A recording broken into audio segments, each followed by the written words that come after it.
Welcome back, Mike Brickner of the ACLU of Delaware.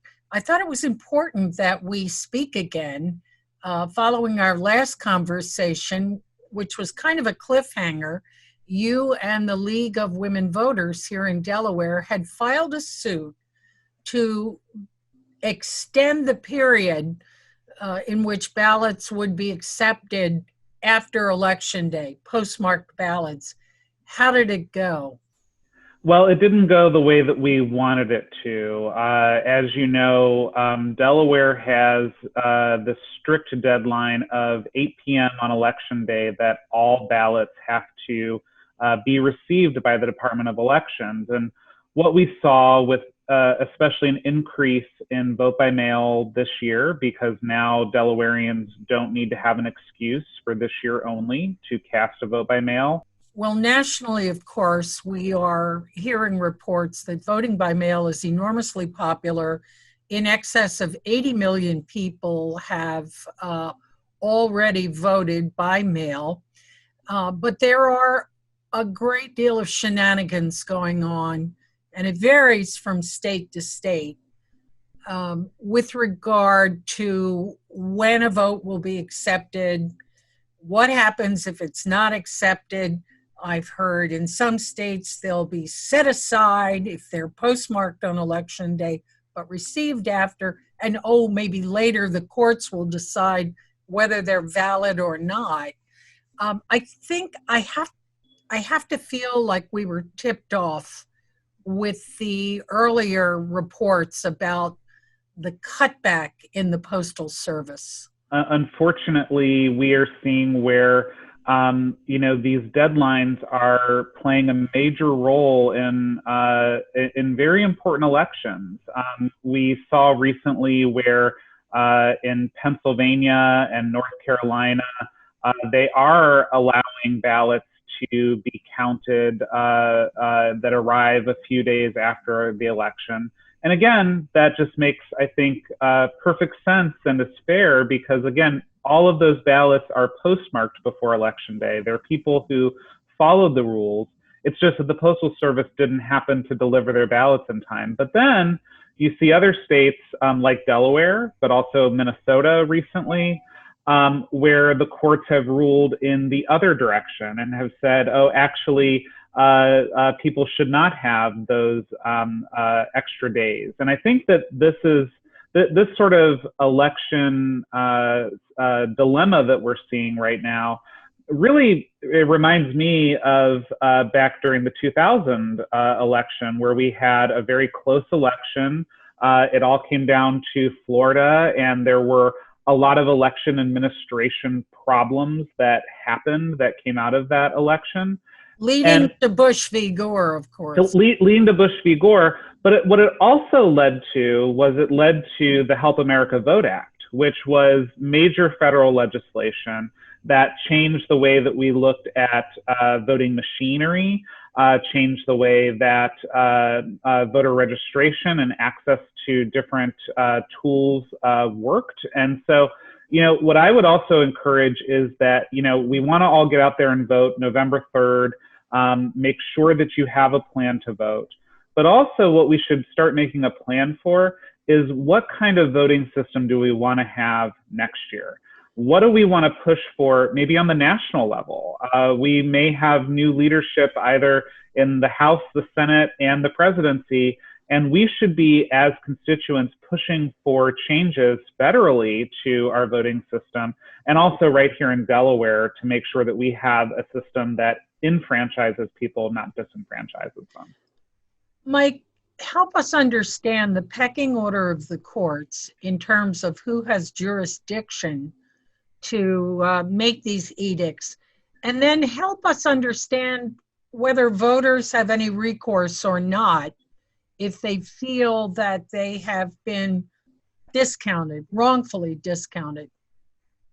Sure. So, and this sort of pecking order of the courts has now started to come up even in some of these decisions that we've seen regarding some of the states and their election deadlines. So how it typically works is that when it's a question of state law, the state courts typically handle those questions. And so when the state of Delaware is looking at its election code and interpreting that, or its state constitution, usually the state courts have jurisdiction over that. When it becomes a question of a person's federal rights, so my right to vote or my right to free speech or other rights guaranteed by the federal constitution, then the federal courts weigh in on it.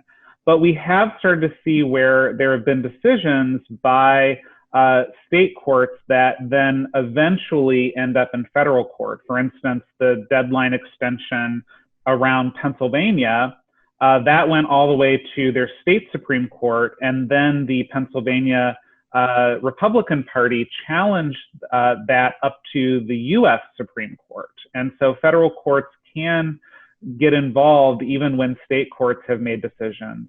And now we saw where Justice Kavanaugh, in his opinion around the Wisconsin ballot deadline, where they ruled that Wisconsin voters could not have additional time to turn in their ballots. He cited the opinion from Chief Justice Rehnquist during Bush v. Gore, where he essentially said that state courts can't interpret state laws and cannot take the place of state legislatures. And so it seems to be this effort to prevent state courts from having any kind of role in interpreting what the state legislatures believed. And then we also saw just this week in the Minnesota case, the Eighth Circuit Court of Appeals cited that same principle in throwing out the extra days for their vote by mail deadline as well. And so the concern is that we're seeing the SCOTUS, the U.S. Supreme Court, start to take precedence over these state courts that are simply trying to ensure that, again, people's right to vote is guaranteed. Well, that's a conversation unto itself because, of course, as we know, the court has recently been stacked. But do we, the voters, have any recourse at all? Any? So there are a couple things. So one, if you are watching this and it is before November 3rd, and if you have a vote by mail ballot in your house, do not drop it in the mail. Take it to your local county board of elections and put it into the secure drop box. It is too late at this point to put it in the mail and to ensure that it's going to be counted. In addition, if you've already mailed back your ballot, go to ivote.de.gov and log into their site. It will track your ballot for you. So it will let you know if your ballot has been received back by the Board of Elections. It will also let you know whether or not your ballot has been accepted. So, you know, people's vote by mail ballots could be rejected because of lateness issues. They could also be rejected because maybe you forgot to sign the back of your absentee ballot, which you're supposed to do. So if you see that your ballot was not accepted, it could be because of a technical issue like that, in which case you want to follow back up with your Board of Elections. If you see that your ballot hasn't been received by November 3rd on Election Day, you can still go into your polling place on Election Day on November 3rd and vote a regular ballot, and the Department of Elections will cancel your vote by mail ballot so that it will no longer count. That was very unclear when the president was telling people to vote twice. Right. And it should be noted that if your ballot has been accepted by the Department of Elections, if it has been received, do not go in and vote at the polling location. There are some states that allow you, I believe like Michigan and a few other states will allow you to cancel your ballot if it's been received. Delaware is not one of those states. So you can go in if your ballot has not been received, because some people are still waiting because the mail is taking so long. But if you check on that website and it's been accepted and it's been received and everything, there's no other step you need to take. Your ballot is safe and secure. Well, and you don't want to be deemed fraudulent either. That's right. That's right. But unfortunately, I think that we may see a larger number of people on election day this year go to the polls because of this issue, because, again, the mail service has said, well, we believe it'll take, anywhere between 7 to 9 days for first class mail to arrive.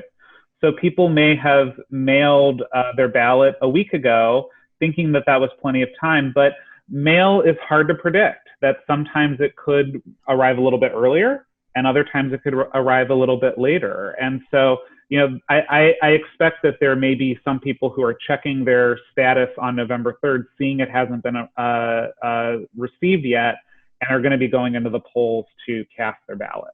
But if I understand you, there is no recourse for the voter whose ballot is postmarked November 3rd, by November 3rd, received after November 3rd, in Delaware and other states where they're saying we have to have it by 8 o'clock on the 3rd. No recourse, correct? The only thing that you can do is you can check on November 3rd on ivote.de.gov. And if it's showing that it's not been received by the Board of Elections, you can go to your polling place and you can cast a vote in person. But again, this is why we filed a lawsuit to extend the deadline, because there are so many voters across Delaware who don't have the ability to go into a polling place right now, that we are in the middle of a pandemic and people should not have to put their lives on the line just to cast their ballot. All right, one more question for you. I'll pretend you're one of the pundits here, Mike. What state are you most worried about in terms of shenanigans? So I am hopeful that we will not have any shenanigans. That we at the ACLU have been preparing for a long time for this election. That since 2020 first came around and we've been in the middle of this pandemic, we have filed litigation all across the country. I have worked for the ACLU during 5 presidential elections. This is my 5th one. And this is the most coordinated, most prepared we have ever been. We have staff dispatched in every single state and have really hyper-focused on a lot of those bellwether states that many of us will be watching very closely. I am certainly concerned about those states that still have ongoing litigation. You hear about Pennsylvania and North Carolina in particular, where they've been granted this extra time for ballots, but the Supreme Court has said that they will look at those things again. I'm also really closely going to be watching Pennsylvania. Like Delaware, they have not had a long history of voting by mail. They really just made that change in their law about a year ago, and so this is really the first year that they've had expanded vote by mail. They're a big state with a lot of different voters and jurisdictions. And so they are also a state that I believe cannot start processing their vote by mail ballots until after polls close. And so they're going to be a state that might be a little slow to report and may have some bumps along the road because they're very new to vote by mail, and more voters are casting ballots by mail. So my eye is going to be on Pennsylvania quite a bit. Mike Brickner, gosh, I don't even know what to say at this point. But I do think after this, regardless of what happens, you're right. There needs to be a national referendum on how we want to vote going forward. And it would appear that, a mail-in ballot is what most people are headed toward. Absolutely. And I think, think about this. We now have more voters voting by mail than ever before. This is also now the 2nd presidential election that we have voted without the full protections of the Voting Rights Act, where you've seen, some of the worst disenfranchisement during this pandemic, where in Alabama, they won't even allow curbside voting for voters with disabilities. In Mississippi, they had a rule that you had to notarize your absentee ballot in order to turn it in. Those are states that have historically some of the worst voting rights discrimination. And since the Supreme Court gutted the Voting Rights Act back in the Shelby County decision several years ago, we're now operating in a place where states are not being monitored as closely for this type of disenfranchisement. And so, when we're looking at, a federal mandate to protect our right to vote, I think restoration of the Voting Rights Act should be top of the list. And then also improving our election infrastructure so that people have all of the options to be able to vote, that they can vote safely in person, they can vote by mail, and that we have as expansive as a system as possible. So we can do that in the US, and we're going to do that here in Delaware too. Well, so many more questions. We haven't talked about, expats. We haven't talked about military, but I think for now, I will simply say there is a lot riding on November 3rd, and we will all be keeping a very watchful eye. Mike, thank you so much. And you bet I'll check back with you. Absolutely. Thanks for having me, Sharon, and everyone out there in Delaware. Don't worry. We at the ACLU, we've got your back. All right. Take good care now.